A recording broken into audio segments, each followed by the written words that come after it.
guys, welcome back. So today we're going to be doing an Ask Me Anything video. I haven't done one of these in quite a long time, so I asked you guys to ask me something over on Instagram stories and on my YouTube community page.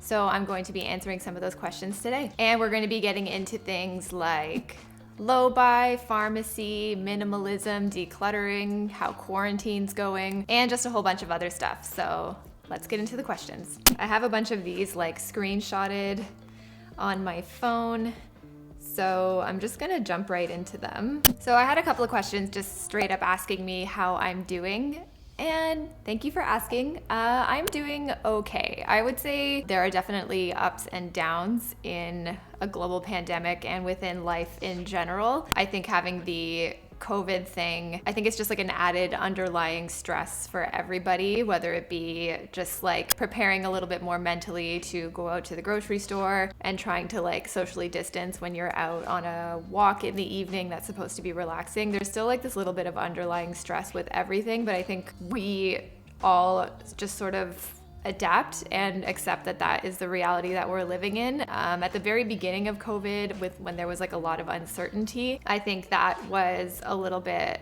actually a lot more difficult to navigate and deal with. But I think as time has gone on and as we've learned more about the virus and how to work together in close spaces, with that sort of comfort and reassurance, it's been okay. But me, like some days will be more stressful than others. You know, I'm still up and down in mood, and I think that is just sort of natural and regardless of COVID or not. But yeah, I'm good. It's summer, it's nice out, it's warm, so I'm good. Thanks for asking. How have you kept motivated with your low buy during Corona and not boredom shop? So I would admittedly say that my shopping behavior throughout COVID since March, at the beginning of that, it really sort of scared me straight for quite a while. There was a lot of uncertainty at that time, so I had a lot of fear about whether or not I would still have a job, if some of us would be laid off or have pay cuts. I didn't know if my ability to pay off my student loan would be compromised or my ability to pay rent. I didn't know if we would get sick. So there were a lot of uncertainties that really scared me into not shopping and realizing that stuff was not that important. I was really focused on making sure we had a good emergency fund, that we could pay rent if somebody got sick. That was really my focus. And then as time went on and as sort of really nothing happened, I don't want to say nothing happened, but nothing happened to us personally. So like my job was safe, nothing changed there. My income didn't change, and I'm really grateful and fortunate for that. So my routine really didn't change so much. So then I found myself really getting back into boredom shopping, just spending my time consuming instead of creating and things like that. And that's when I found like around April, May, I really felt like I was wanting so many things, and I bought stuff. In that time I spent money, and like that guilt sort of came back a little bit for me. Yeah, I would consider it a slip up. I think it was like moments of stress, moments of comparison, things that I struggle with when I spend money and decide to want something. It's something to pay attention to for me, I think. Like, am I feeling overwhelmed? Am I feeling burnt out? Am I comparing myself to other people? Am I feeling like I need this thing in order to fill this inadequacy or this fantasy self or this void? And then what has really helped me veer back on course and stay away from that has been right now decluttering. I have really been interested in the idea of minimalism, of having less, doing more with less, getting rid of the excess, getting rid of the clutter. So room by room, we've been going through like the closet, my skincare, my makeup, the kitchen we did our storage locker downstairs, visually going through all of your stuff, seeing it and seeing how much you have and also how much you're not using and how much you think you're going to use, and just sort of like getting real with all that has really helped me curb the idea of, oh, I need this now and I need this. Like spending that time that you could be using doing something else, but instead you're putting it towards your stuff, you're putting time and energy on your things, realizing that more things require more energy and more maintenance. I've just been really having a lot of time to reflect on that, and that to me is really helping me realize that I can do more with less, and that I don't necessarily need the new thing. Now, I will say that I have still been looking at stuff online and seeing things and still getting that ooh feeling, like on social media, or like lately I'm really interested in home decor because we painted the apartment recently just to make it a little bit brighter in here. So now I find myself I'm very interested in furniture and plants and things like that, but still really trying to hone that back in and sort of assess the need for those things that I'm looking at. Is it because I want to achieve a certain aesthetic? Is it because I need it for a functional purpose, like an office chair so I don't have low back pain, like a proper desk so I can work more efficiently? So there's still things that I'm looking at, but if I notice that I want something, I'm going back to my low buy rules. And one of the things, and the main things, is it in the budget, and can I wait on it? Can I buy it right now with cash? Things like that. So really just being mindful and intentional within your shopping, or if you catch yourself boredom shopping, especially within the stress of COVID, just pay attention and catch yourself. And then also just spending time physically with the things that you have, I think can really get you to reappreciate and get reacquainted with those things. And it can help you really make a more educated and informed decision on whether or not you need something new in your life. Jeff says, "Where is the cutting board?" I put it in the cupboard. You have to watch my kitchen declutter to see where I put it. So I kind of struggle really hard with the whole low buy thing, how to get back on track. When I started this whole low buy thing, I find it's very easy to blur the lines between no buy and low buy. And I think you really have to try to define what that means to you, what low buy means to you, and what that looks like for you. I think it can easily go into this perpetual guilt cycle where you announce to yourself or to others that, hey, I'm going to be shopping less and I'm going to be using my stuff, paying off debt, and I'm doing a low buy. And then you find that you shop or that you bought something and all of a sudden it turns into this cycle of guilt and failure and I suck and I didn't do it and why am I even bothering? And I went through that myself. You'll see in a bunch of low buy check-ins that is exactly how I felt about a lot of things that I did and a lot of decisions that I made when it came to spending money. But that's not the point. Having less does not mean having nothing, and low buy does not mean not spending at all. It's just another way for you to try to spend your money and your time more intentionally. Less impulse, less comparison, less trying to achieve a fantasy self, and more using what you have and feeling good about your purchases. And if you do want something, it helps guide you into a more informed decision about what you want to fill that space with. I think as long as we start accepting that it's going to be an up and down kind of journey, that it's not going to be linear and it's not going to be perfect. I think letting go of that idea of perfection, because at the end of the day, that idea of perfection is only something that we create for ourselves. No one else is focused on what you're doing. I mean, I think for me personally, I felt that pressure a lot because I'm sharing this journey on the internet, but I've shared with you that I have slipped up, that I have shopped and bought things and fell off the wagon and couldn't stick to it.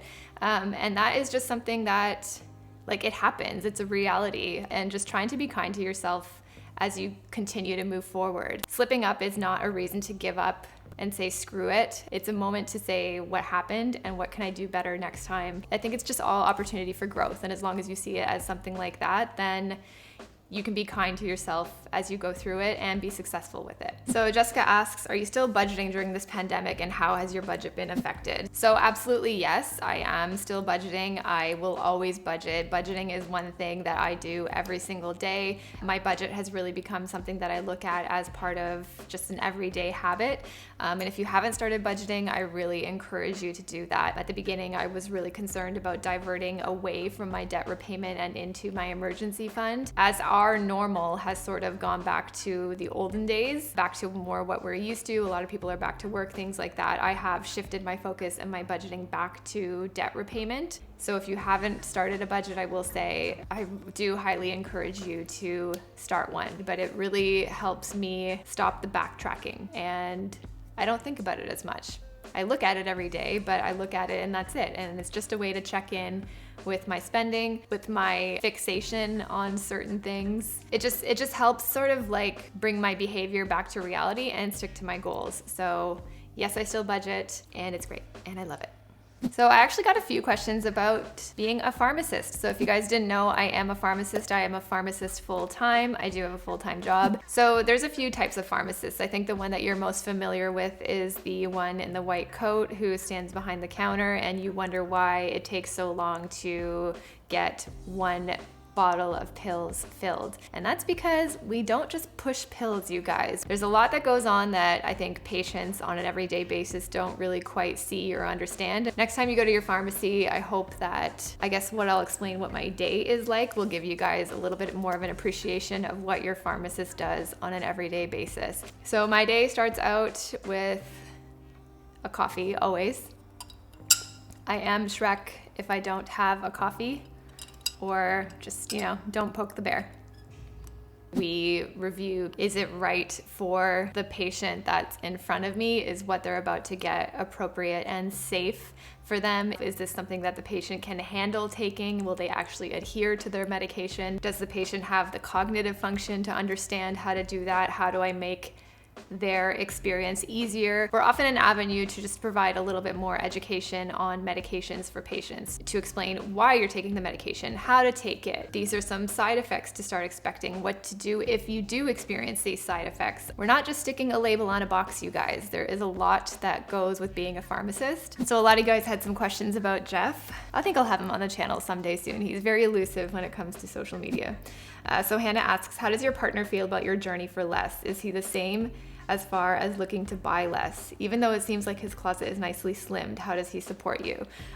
So Jeff has been amazing in my low buy, decluttering, minimalism, debt repayment journey, even my creative journey. He's very supportive. He's really a cheerleader when it comes to all of this. So he's just really good at encouraging me and pushing me when and where I need it, and sort of bringing me back to earth and dialing it back when I need it too. So Jeff's been an amazing support. He's been really also just like quite an inspiration, because he already lives that type of life, and he just doesn't like, he's just not focused on a lot of those things that I get hung up on. I think he's probably happy that I'm getting a lot more interested in minimalism and all that kind of stuff, because it's my crap around this apartment that he has to be surrounded by. So I think it's hard for a minimalist to live with a non-minimalist, but I'm slowly kind of getting there. So another good question is how to say goodbye to your maybe pieces. My inner hoarder cries. Yeah, girl, I feel you for sure. So I'm still sort of figuring my maybe pile out. Doing more frequent but smaller level declutters has sort of helped me revisit those maybe pieces more frequently. But I'll tell you my inner dialogue when it comes to my maybes. I will often say to myself, oh my God, I can't believe I forgot about this. Why haven't I worn this? It's so nice. And then I'll ask myself, why am I not wearing it now? But I will tell you almost every time without fail, I will put the piece back, think about ways that I'm going to wear it, or just try to keep it in the back of my mind and consciously make an effort to reach for it again. But I will tell you 9 times out of 10, 6 months later when I do another huge declutter, I haven't worn the piece. But I would still, that dialogue would still recur. Like it would still come back. Oh, it's so nice. Oh, it's in such good condition. Oh, I paid this much for it. Oh, it was a gift. But at the end of the day, when you hold on to your maybes and you don't actually use them, they just continue to be clutter. If I forgot I had it in the first place, then I really probably won't miss it when it's gone. Do you, or did you ever have those complete wardrobe meltdowns where you just cancel plans? Yeah, for sure, I've had those in the past. And I actually reflected back on that, I think in an Instagram story back in December, where Jeff and I were going to an event and we wanted to take it as an opportunity to get dressed up. I wanted to wear some of my like fancy Anina Bing shoes, things like that. And I remember changing like 3 or 4 different times, not feeling right in anything, feeling like just frumpy and weird and things didn't quite work. And I remember changing like 4 or 5 times, and then I ended up wearing the first outfit that I put together. That's when I felt the most me. And I really had like a realization about that sort of meltdown and frustration that I experienced and the fact that I just defaulted to my usual setting, I felt the most me. And I know that if people saw me and knew me, they'd say, oh yeah, that's a Christina outfit. Christina looks like Christina today. And so that to me felt kind of cool. It felt really liberating, and it sort of eliminated that need to try to dress for the occasion. Because I feel like there's a way to add your personal touch and your personal style and your comfort into any occasion. There's something really cool and liberating about showing up to an event and just owning what you're wearing and rocking it and feeling confident and just feeling yourself. So I know I've definitely had those wardrobe meltdowns, but usually it's because I was trying to fit a mold that wasn't me. Have you ever thought of making online content as a full-time job in the future? Honestly, I would love to. I don't think I would ever give up my pharmacy license because you have to have a certain amount of hours in Canada, or at least in Ontario, to continue to practice and have your license. I don't think I would ever give that up. But yes, I would love to create content full-time. I think it would be really frustrating and challenging, but also awesome, because I don't like to work for somebody else. I really would love to work for myself, but I also don't want to open my own retail pharmacy. So yeah, creating would be it. That'd be kind of cool. Best videos to start with dealing with overconsumption for a beginner. Definitely check out the minimalists. Josh and Ryan, they talk a lot about consuming, advertising, consumerism, things like that within the vein of minimalism. And I would also check out their documentary on Netflix called Minimalism. I found that's how I discovered minimalism in the first place. Matt Diavella is another channel that talks a lot about productivity and minimalism, and he just has a lot of just straightforward, no BS content that is so inspiring and that is actionable when it comes to evaluating your consumption and potential overconsumption. I say my channel. Another awesome minimalist channel that I love is A Small Wardrobe. I love her content. I love her personality. I love her cat, Gary. I find that she's very straightforward and no BS, again, when it comes to minimalism and why she decides to practice that lifestyle. And I think she shares how she puts it into practice very like practically and candidly on an everyday basis, especially with her wardrobe. So I think that's really good. And I would say use less. Sinya has amazing content, especially when it comes to clothing and consuming clothing that way, how to use what you have. And Alyssa Villatempo, she is just a sweetheart. I love her channel. I love her slow fashion content, but all amazing channels that really start to get you to think about consuming less and using what you have. Oh, Veronica asks, what's your ethnicity? If I may ask, I'm Ukrainian. Okay, one more question. I think this is a good one. What are your plans after being debt-free, investing, buying a house? When I'm debt-free, my first plan of attack is to go on to baby step 3, which is to build a proper 3 to 6 month emergency fund. So if you aren't familiar with Dave Ramsey, I'll leave a bunch of his videos down below. That's the plan that I'm following to become debt-free. I eventually, yes, would like to have property in Toronto in particular. It's very difficult. But I feel like without the burden of my debt weighing me down, I feel like eventually we could get there. So investing, yes, I will continue to do that. I am doing that now. I'm not contributing anymore into my investment portfolio. I'm just sort of letting it sit there and hold. I have kind of been fairly successful with some of my investments, so definitely will be doing that more. And you know, in post-COVID era, I would love to travel a little bit more. I would love to have more experiences, and just when I'm debt free, I just want that feeling of freedom and that feeling that my money is mine, and I can't wait for that. Oh, and I think we'll get a dog. Okay, so I think that's it for the questions today, you guys. I think I answered quite a few of them. If you have any more questions for me, do leave them down below and I'll try to do my best to answer them or answer them again in another AMA type video. I hope you guys got to know a little bit more about me, a little bit more about how things have been going, and I hope it shed some light on my, current mood and viewpoints on things like low buy, minimalism, my wardrobe, things like that. Yeah, they were great questions. I had a lot of fun doing this. So leave this video a thumbs up if you liked it. Please hit subscribe if you haven't already. I would love to see you back, and I'll see you in the next video. Bye.